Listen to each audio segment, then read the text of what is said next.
សិស្ដីទាំងអស់គ្នាយ៉ាងនេះដំណើរចុងសប្តាហ៍មកដល់ខេត្តកោះកុងឆ្នេរបាត់ខ្លងជាមួយក្រុមការងារជាមួយបងប្អូន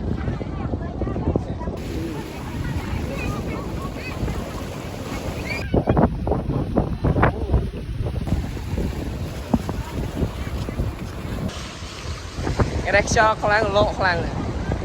ជុំនៅតំបន់នេះសិនតែតំបន់នេះខ្ញុំអត់កើតសារតែជ្រៅពេកថតរូបសិនកណ្ដាលថ្ងៃប្រឹងប៉ុន្តែមេស្ទុក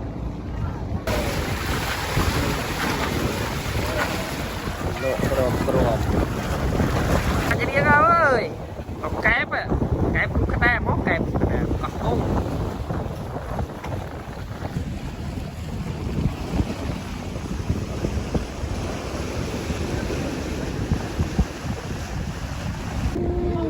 ដល់ឆ្នេររកកន្លែង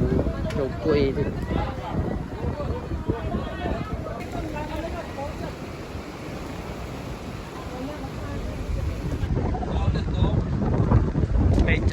មេឃភ្លៀងមិនមែនមេឃចង់ភ្លៀងមេឃភ្លៀងផងក្រុមលោកទៀតហ៎ឡូនៅឆ្នេរបាក់ខ្លង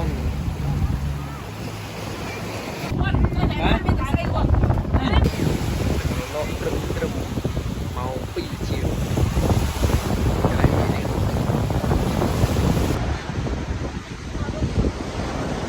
នេះថតទៅរូបផ្នែកបាទវិញទៅ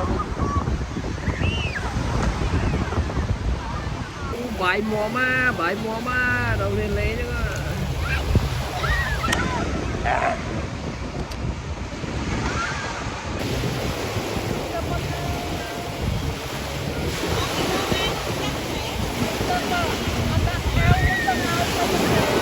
អូនេះទឹកលោនេះខ្លាំងហី